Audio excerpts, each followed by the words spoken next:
I am here with this month's Apple Music Up Next artist. Her name is Jessie Reyez. Hello. So Jessie is of Colombian descent, but she grew up in Toronto. Yes. So I'm not going to ask if you celebrated when the Raptors won the championship. Mm-hmm. I'm going to ask how hard you celebrated. Honestly, the city's just been due. The city's been due, and I feel like the city's in a renaissance right now, not just about basketball. Like, I went off on a rant on Instagram about it, too, because I was like, it's not just about ball. It's about everything. The city's been doing. It's been a long time before we had the mic, so it's music, it's a renaissance in business, it's a renaissance in everything.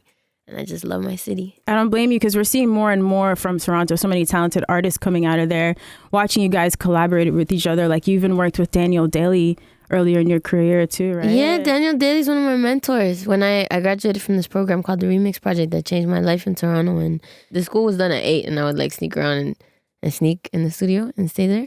And he'd catch me at like 10, 11 o'clock. What the hell are you still doing here? And he wouldn't kick me out. So shout out to Daniel. You've come such a long way in your career. Sometimes you would perform on the streets. I think you did this in Toronto and maybe also in Miami. And do you know this word? Or Busking? Busking? Busking. I have never heard this word in my life. And I grew up in New York. We see this all the time. I have a photo of me busking at, I can't remember what subway station it was. But this was years ago. It was like 3-4 years ago in New York. How does that compare to sort of performing in front of these big audiences or doing late night performances like you recently did? It definitely helped thicken my skin. Mm-hmm. It helped me understand you have to be dope. You have to be so dope that someone's willing to give a bit of their time, because time is like the hottest commodity. Time is the most expensive thing we have as human beings. You have to be to the point where nobody can question it. So I've worked on my craft a lot to be able to do that and also be present. Like, you have to have that connection. You have to be present. Because that's a moment. I'm really fortunate when I do shows, like my own shows, because I feel like it's almost like I'm giving the luxury of not having to do that because people have already fallen in love with the music. Right. But because I went through that, it's my nature to perform like I'm still going uphill. You're very open in general. You're just very raw in your music. It comes from a place that it's very relatable. What did you say? I like to sing about stuff that I don't like to talk about. Yeah. You know what I mean? So it makes sense that people feel that connection with you. It's sick because I'd be lying if I told you that I make music for other people. Because I don't. Like, I make music as, like, breathing. And particularly the sad music I make, because I always equate it to, like, if I have, like, a poison... If I have a piece of cake, I'm good. If I have a piece of, like, poison fruit, I throw up. But you don't think about throwing up. You just throw up. So that's, like, cake is happiness. If I'm happy, I'm good. If I go through a heartbreak, if I go through pain, then it just comes out. So it's something natural. And then the fact that people connect with that is this like beautiful byproduct of something that's just innate. Sometimes the best experiences in our life, I think, come from moments of discomfort. Yeah, I agree. It forces growth. I feel like I've been in so many situations in my life where the people closest to me lied to me or betrayed me. And that discomfort forced me to this place where I hold myself accountable, being honest, because I want to make sure that I don't do that to somebody else, and I don't want to put somebody through what I've been through so often. But it doesn't make me nervous to release music or anything like that. The only time I've ever been cautious about it for other people's reactions was my parents and my family about Gatekeeper. Because at the time that it happened to me, I didn't tell anybody. I knew that when they heard that they'd be affected. So prior to the song coming out, I had to sit my mom and dad and my brother down and be like, yo, don't freak out because I'm okay. This happened a long time ago. Right.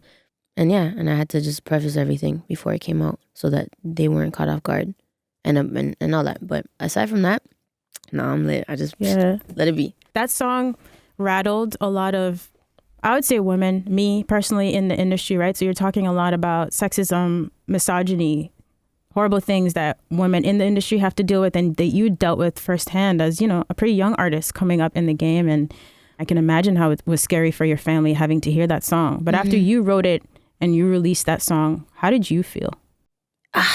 There was two sides. Because one side was dope that people are resonating with it.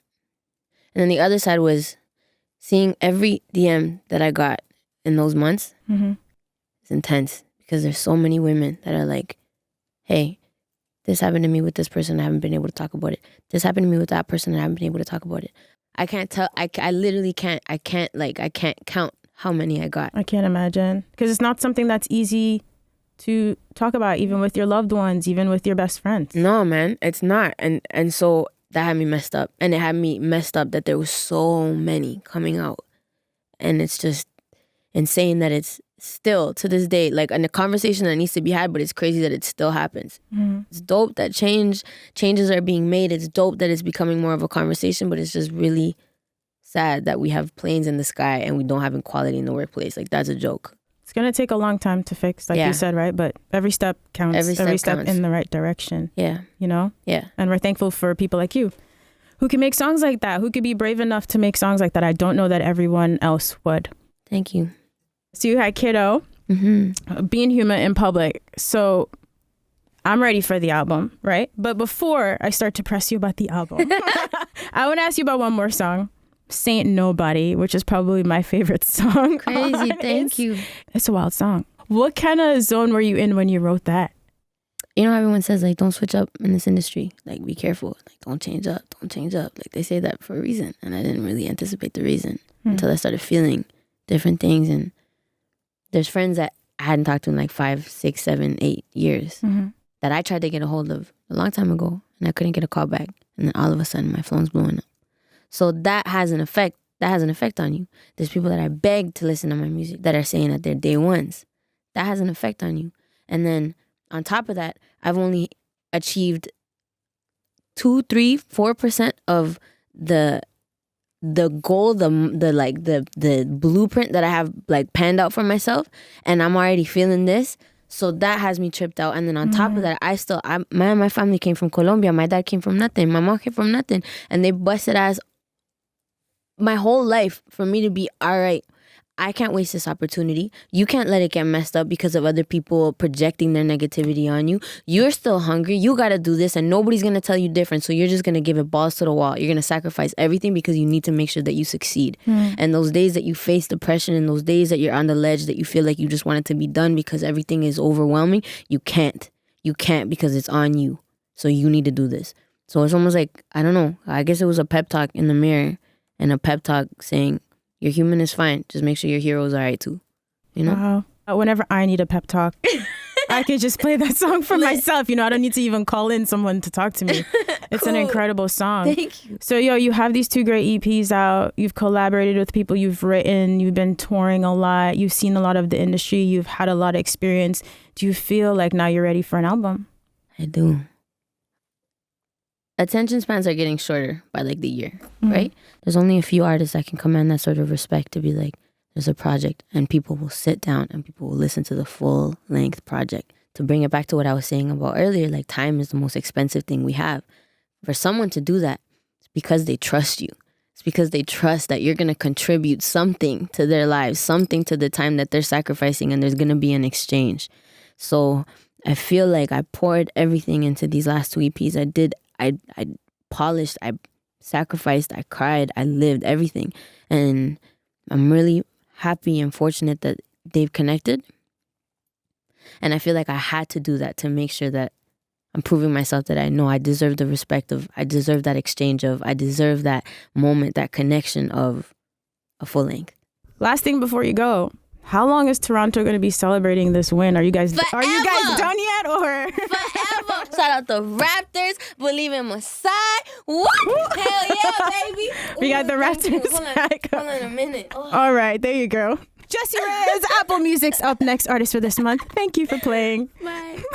Lit.